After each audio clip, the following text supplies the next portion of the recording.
नमस्कार, आप देख रहे हैं आपके साथ मेरी बात और मैं प्रिय रंजन भारती। आप सबका बहुत बहुत स्वागत है। लोकसभा के चुनाव जो बिहार में संपन्न हुए हैं उसमें आखिरी चरण के चुनाव में 8 में से 6 सीटें एनडीए गठबंधन ने गंवा दी और गंवा दी तो उसका विश्लेषण भी बहुत देर किया जा चुका है। आपसे मैंने भी एक वीडियो साझा किया है कि इनमें से 6 सीटें कैसे भारतीय जनता पार्टी और उसके सहयोगी दलों ने गंवा दी है, क्या कारण रहे इसके, उसका बारीक विश्लेषण किया है। लेकिन एक महत्वपूर्ण बात है कि जो आरा, बक्सर और काराकाट, सासाराम, ये एक लाइन से सधी हुई 4 सीटें भारतीय जनता पार्टी ने गंवा दी है। भारतीय जनता पार्टी की सहयोगी रालोमो यानी राष्ट्रीय लोक मोर्चा ने एक काराकाट की सीट गंवा दी। उसकी वजह क्या है? सासाराम बीजेपी ने गंवाई, बक्सर बीजेपी ने गंवाई, आरा बीजेपी ने गंवाई, पाटलिपुत्रा बीजेपी ने गंवाई। लेकिन ये बाकी की 4 में से 6 सीटों में से एक सीट और महत्वपूर्ण है और उसकी चर्चा मैं कर रहा हूं, वो है काराकाट। काराकाट उपेंद्र कुशवाहा यहाँ गठबंधन के साथी के रूप में चुनाव लड़ रहे थे और उनको जिस तरह से उम्मीदवार बना करके भारतीय जनता पार्टी ने हाथों हाथ लिया, प्रधानमंत्री खुद उनके संसदीय क्षेत्र में चुनावी रैली को संबोधित करने गए। लेकिन कसर कहाँ रह गई? और कसर रह गई तो वो अब चुनाव परिणाम आने के बाद जिस तरह से अपने भड़ास निकाल रहे हैं, और भड़ास का संकेत भारतीय जनता पार्टी की तरफ ही है। उनकी बंदूक की नाली बीजेपी की तरफ ही इशारा कर रही है, उनको ही निशाने पर लेकर के फायरिंग के अंदाज में वो बात कर रहे हैं।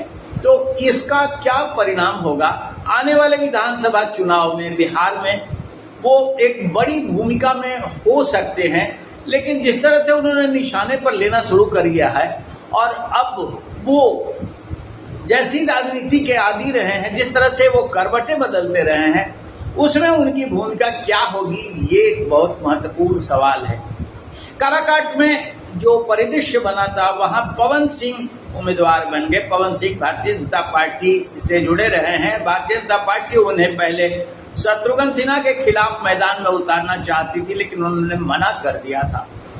फिर काराकाट में राष्ट्रीय लोक मोर्चा जो उपेंद्र कुशवाहा की पार्टी है, उसे गठबंधन के तहत एक सीट दी गई और उपेंद्र कुशवाहा वहां उम्मीदवार बने।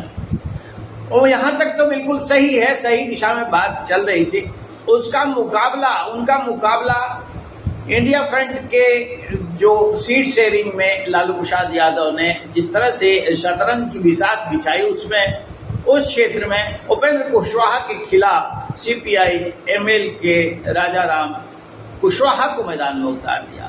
यहाँ कुशवाहा फैक्टर काम कर रहा था और आपने देखा होगा कि इस चुनाव में जिस तरह से लालू प्रसाद यादव ने क्वेरी यानी कुशवाहा वोटर्स पर इस बार प्रयोग किया है, वो सफल रहा है और कुशवाहा वोटों के इधर से उधर शिफ्ट करने के कारण कई सीटें गंवानी पड़ गई है एनडीए को। और एनडीए के लिए ये महत्वपूर्ण भी हो गया है कि अब वो कुशवाहा समाज को कैसे अपना वोट बैंक बनाए रखने के लिए क्या क्या प्रयास कर पाता है। ये तो खैर बाद में समझ में आएगा कि क्या प्रयास होता है और क्या होना चाहिए और कितना वो सटीक बैठता है। लेकिन आज की तारीख में जो बहुत बड़ी बात है वो ये है कि उपेंद्र कुशवाहा हार जाने के बाद अब इसका ठीकरा भारतीय जनता पार्टी पर फोड़ रहे हैं।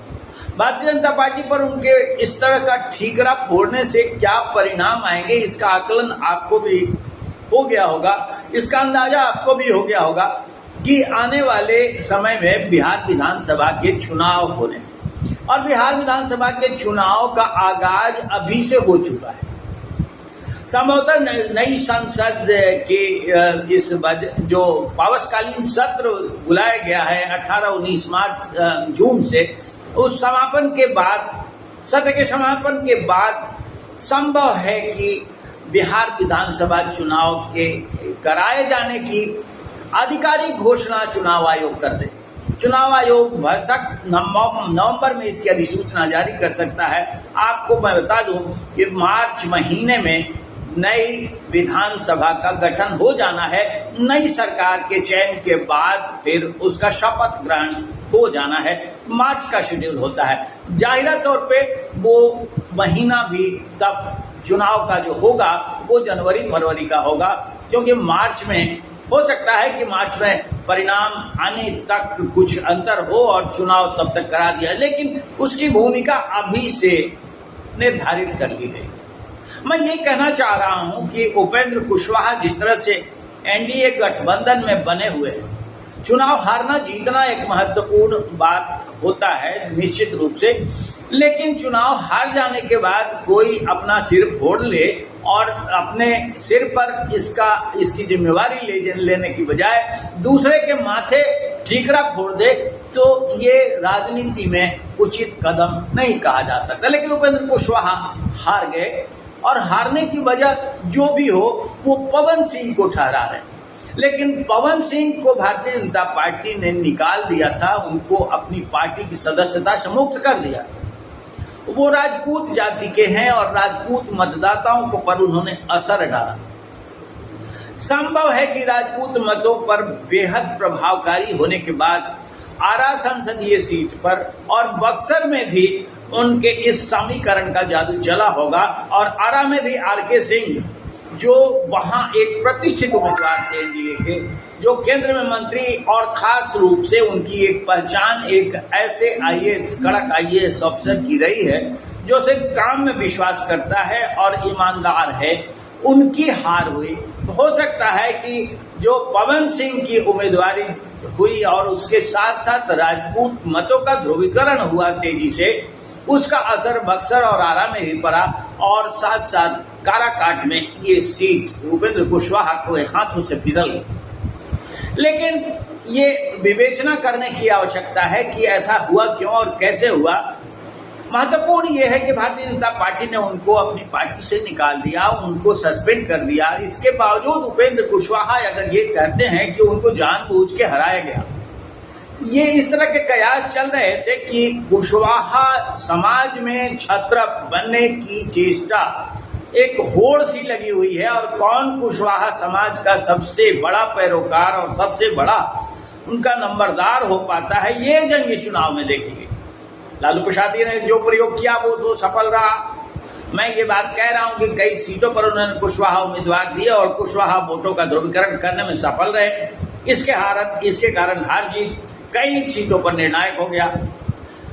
दूसरा पहलू यह है कि एनडीए कुशवाहा जो उसका अपना वोट बैंक है, कुशवाहा समाज उसका अपना जनाधार से जुड़ा हुआ एक तबका है, एक हिस्सा है, उसको अपने पाले में बांधे रखने में वो विफल साबित हुआ है।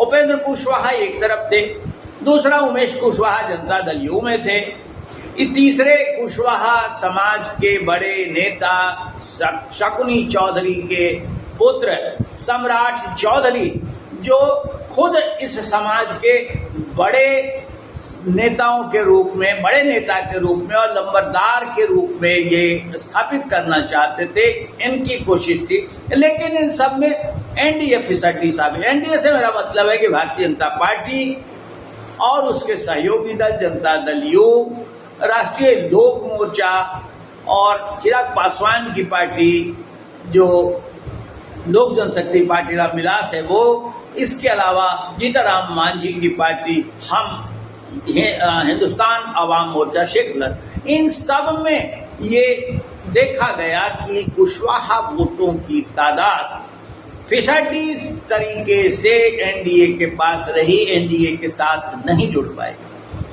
और इसका परिणाम सामने आ गया। लेकिन उपेंद्र कुशवाहा जिस तरह से हार के बाद ठीकरा फोड़ रहे हैं, वो कह रहे हैं कि उन्हें जानबूझकर हराया गया। इसका मतलब वो ये बता देना चाहते हैं कि आने वाले समय में उनके संबंध भारतीय जनता पार्टी से मधुर नहीं रहने वाले हैं और शायद वो रखना नहीं चाहते होंगे, इसलिए इस तरह का संकेत उन्होंने दिया। क्योंकि बीजेपी जिस तरह की कार्रवाई की है, अब उसमें गुंजाइश तो बचती नहीं है। अब विधानसभा चुनाव में उपेंद्र कुशवाहा की बड़ी भूमिका हो सकती है। वो और ज्यादा ताकतवर और सशक्त बनकर के चुनाव में अपनी पार्टी को अपने एनडीए के साथ रहकर आगे बढ़ा सकते हैं। लेकिन संभवतः उन्होंने इसमें दिलचस्पी लेने की बजाय उसका मीन मेक निकालकर और दूसरा रास्ता चुनने का निर्णय किया होगा। तभी हो सकता है कि उन्होंने इस तरह की बात कही है। लेकिन मैं आपको बता देना चाहूंगा कि उपेंद्र कुशवाहा इसी के लिए जाने जाते हैं। जैसे नीतीश कुमार के साथ ये पलटने वाली बात एक विशेषण के रूप में जुड़ी हुई है।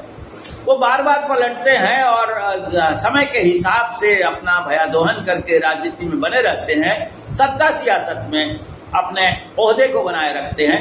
वैसा ही उपेंद्र कुशवाहा भी करते रहे हैं। उन्होंने कई पार्टियां बदली। 2014 के चुनाव में वो स्ट्राइक रेट उनका 100% था। वो 3 सीटें जीत करके और पूरी तरह से कारगर साबित हुए थे और केंद्र में मंत्री बनाए गए और मंत्री रहते उन्होंने कई महत्वपूर्ण फैसले किए, काम किए। लेकिन फिर वो मंत्री पद रहते ऐसे रिश्ते बना लिए भारतीय जनता पार्टी के, उससे फिर वो निकल के बाहर आ गए। फिर वो इससे पहले भी उन्होंने राष्ट्रवादी पार्टी कांग्रेस पार्टी का बिहार में इकाई के प्रमुख के नाते भूमिका निभाई और दूसरे तरह का अपनी पार्टी बनाई। फिर जनता दल यू में गए, फिर अलग होकर के एक नया मोर्चा बनाया, फिर एनडीए के साथ आए। अब इस चुनाव में जो उनका प्रदर्शन रहा है वो खुद अपनी भूल, अपने जनाधार की कमी की बात स्वीकार करने की बजाय वो दूसरे पर ठीकरा फोड़ रहे हैं। बेहतर तो ये होता कि वो अपनी कमियों को स्वीकार करते और कहते कि वो मुझसे कहाँ चूक हो गई, ये मैं इसकी पड़ताल करूंगा और आगे बेहतर करूंगा। लेकिन ऐसा करने की बजाय वो ठीकरा दूसरे पर फोड़ रहे हैं। अब लगता है कि उनकी राजनीति के करवट बदलने के फिर दिन आ गए हैं। उन्हें क्या करना चाहिए ये मैं सुझाव तो नहीं दे सकता हूं, लेकिन वो जो कर रहे हैं संभवतः राजनीति में आज की तारीख में जनता उसे स्वीकार नहीं करती है और जनता के मनोनुकूल अगर कुछ भी नहीं होता है तो जनता उसके उलट फैसला करती है। इस बात को वो हमसे बेहतर समझते होंगे क्योंकि एक जमे हुए राजनीतिबाज हैं, एक जमे हुए राजनीतिक पंडित खिलाड़ी हैं। अब उनको अपनी भूमिका का निर्वाह कैसे करना चाहिए ये खुद उन्हें पता होगा। लेकिन आपसे बात करनी है और बात करनी है तो ये एक बहुत ज्वलंत विषय है जिस पर मुझे लगा कि आपके साथ अपना वीडियो साझा करूं। हो सकता है कि उपेंद्र कुशवाहा इससे इत्तेफाक रखें, उनको ये बात जचे नहीं और मेरे इस वीडियो के संदेश के खिलाफ उनका मानस बने। लेकिन मुझे इससे फर्क नहीं पड़ता। मैं दो टूक और बिल्कुल सदी हुई बात करने का आदी हूं और वो ऐसा आपसे करता भी आया हूं, आज भी कर रहा हूं और कल भी ये अपनी हुनर और अपनी ये योग्यता के साथ आपके साथ बना रहूंगा। आज के अंक में बस इतना ही। हमारे वीडियो पर आप अपनी प्रतिक्रियाएं दीजिए और हमारे चैनल को अगर आपने अभी तक सब्सक्राइब नहीं किया होगा तो सब्सक्राइब कर लीजिए। लेकिन बने रहिए हमारे साथ, देखते रहिए आपके साथ मेरी बात। नमस्कार।